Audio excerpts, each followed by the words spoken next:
What's going on, guys? It's Greg here, aka NYPrepper. It is Tuesday, August 26th, 2025, and I have an emergency alert to share with you guys. Right now it is 15:26 Eastern Time here in the United States, and we have some major breaking news coming in from Ukraine.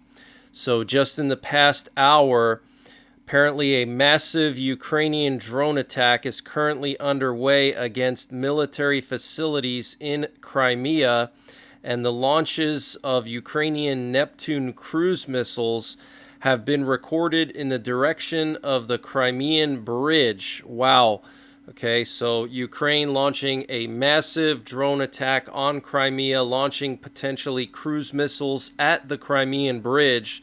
And we're hearing also that as many as 200 Ukrainian drones are massively attacking the Kursk, Kaluga, Lipetsk, Saratov, Aryal, Ryazan, Rostov, and Krasnodar regions in western and southern Russia. Wow.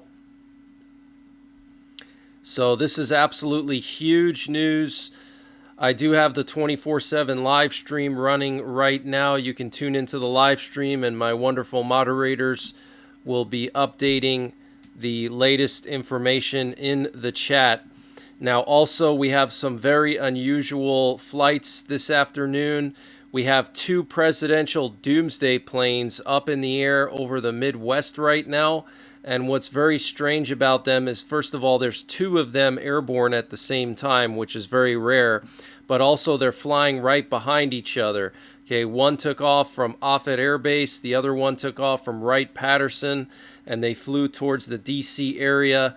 And now they are flying over Missouri. This is extremely concerning and extremely unusual. And before I continue with the breaking news, I wanted to mention the sponsor for this video, which is Just In Case Holsters. Guys, if you own a firearm, a knife, or you just want to have a cool leather wallet, check out Just In Case Holsters. I have been working with them just in the last few weeks, and I personally have spoken to the owner several times. He is a solid guy. He's a Navy veteran, and he makes all these holsters by hand, and these holsters are just absolutely beautiful. He sells chest holsters, he sells hip holsters, he sells holsters for knives, and they're all handmade in the USA by him.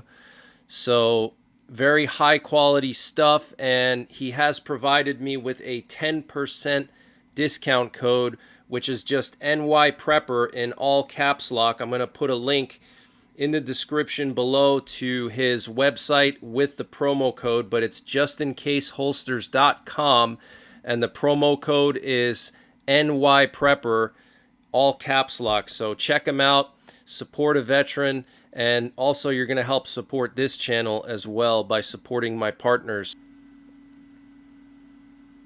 So this does mean that U.S. nuclear forces are on high alert, and U.S. continuity of government has been potentially activated now, and it could be related to the strikes on Crimea. Also, we have a B-52 that took off from Barksdale, and what's interesting about this one is it looks like it was going to land at Warner Robins, or maybe it did for a short period of time, and then it took off from Warner Robins. We also have another sub-hunter off the coast of Florida doing some intense patrolling here right off the coast of Orlando. Check that out. They've been sending up to 2 or 3 sub-hunters here every single day for the last 2 weeks. So something is going on over here.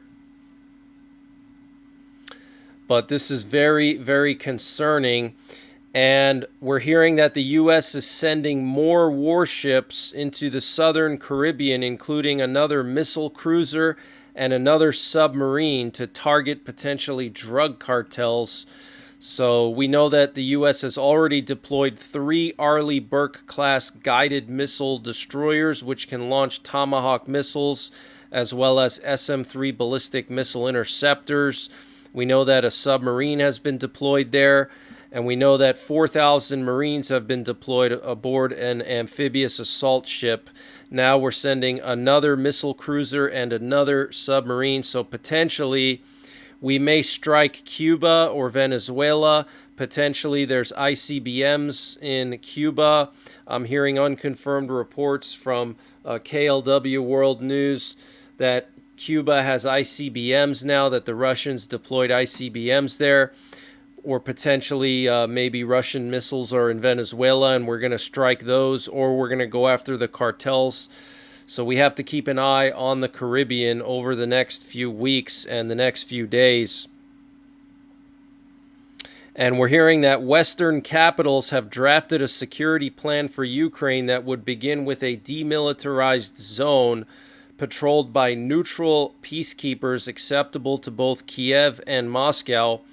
We're hearing that Ukrainian forces armed and trained by NATO would hold a fortified border, and a European-led deterrence force backed by U.S. support would provide a third line of defense deeper inside of Ukraine.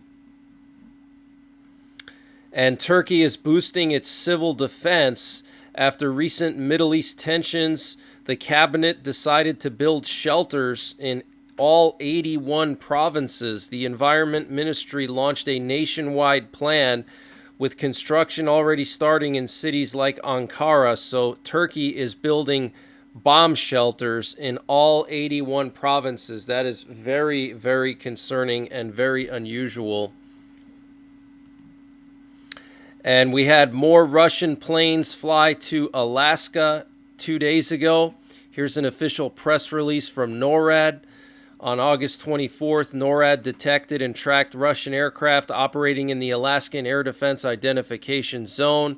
Apparently, they tracked one Ilyushin 20 Kut operating in the ADIZ of Alaska. NORAD responded with an E-3 Sentry, 2 F-16s, and 2 KC-135s to intercept and visually identify the Russian aircraft in the Alaskan ADIZ. So this is all happening right after the Putin-Trump meeting, okay?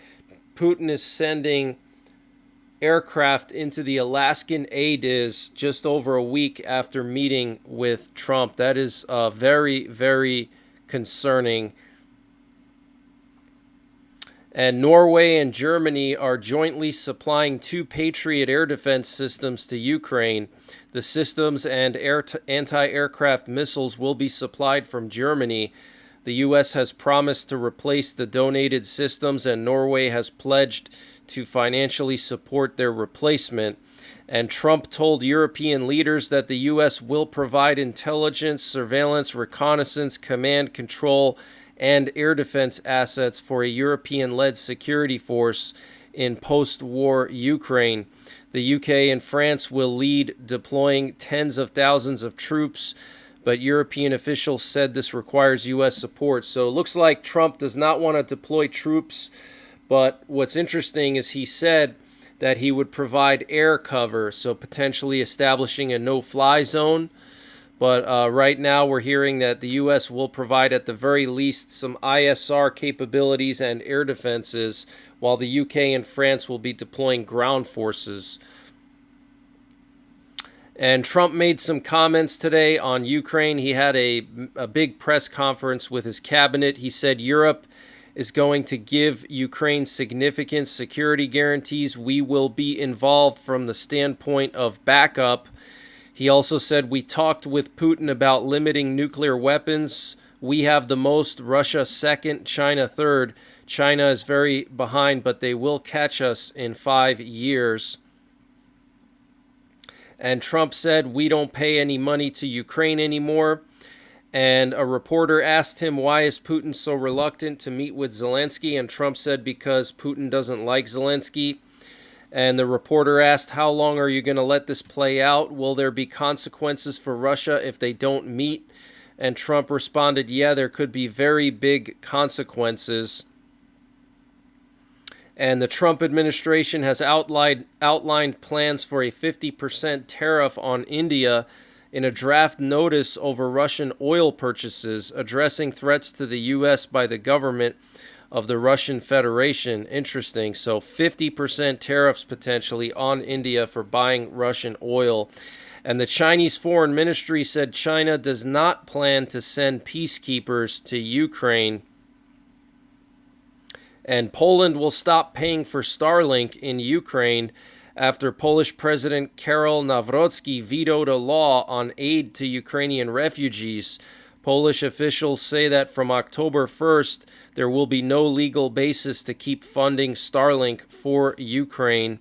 And Trump said he wants to meet Kim Jong-un this year and said he gets along better with him than anyone except his sister. And Trump said, we are going to get along good with China. I hear stories about not allowing the students. We are going to allow the students. It's very important. 600,000 students. Wow. So Trump is going to allow 600,000 Chinese exchange students. Not sure how smart of an idea that is, because a lot of them could be spies and probably are spies. That's one way that during the USSR, they spied on the U.S. is with exchange students. They would send the exchange students here, and they would take pictures and conduct, intelligence gathering and send the information back to Russia. And Trump said, China has some cards. We have incredible cards. If I played those cards, that would destroy China. I am not going to play those cards. And the U.S. envoy to Syria, Tom Barak, told Axios that Israel and Syria are both discussing in good faith a potential security agreement, but are not close to finalizing it. And Australia is expelling Iran's ambassador and 3 diplomats, accusing Tehran of orchestrating anti-Semitic attacks in Sydney and Melbourne last year. Australia will also list Iran's Revolutionary Guard as a terror group while suspending its embassy operations in Tehran. And Trump fired Lisa Cook from the Federal Reserve Board of Governors for deceitful and potentially criminal conduct. And a massive dust storm hit Phoenix, causing near zero visibility, flight delays, downed trees, and power outages for 60,000 residents. Wow, that's insane. But that's the latest breaking news that I have. I will be monitoring the situation with Ukraine and the Crimean bridge potentially under attack. These 2 Doomsday planes, something is definitely going on. We also had several nuclear codes transmitted last night, emergency action messages, so something is definitely brewing. But that's it for now. I might be back live later on tonight to provide live updates. And until the next time, check out my live stream, which is up right now. You can listen to the nuclear codes, and my excellent moderators will be providing updates in the chat on the situation with the Crimean bridge and these Doomsday planes. So until potentially later on, take care, God bless, and don't forget the 3 Ps. Prepare, practice, and persevere. And this update was sponsored by EMP Shield. Guys, EMP Shield has created a special discount just for you, the listeners of the NYPrepper channel. If you go to empshield.com and use the promo code NYPrepper, you can get 15% off your entire order. And why do you need an EMP Shield? Well, this is a special device to protect your vehicle, your RV, your solar generators, your radios from an electromagnetic pulse, which could be caused by a solar flare or potentially a rogue country like North Korea detonating an electromagnetic pulse weapon over the United States that's mounted onto a satellite. So protect your vehicles, protect your RV, protect your radios, protect your generators with an EMP Shield. Use my promo code NYPrepper to get 15% off. Installation is super simple. This is a veteran-owned business, 100% American-made, and the EMP Shields have been tested by the military, okay? And free shipping is included to the entire continental United States. And the link and the promo code are in the description below this video.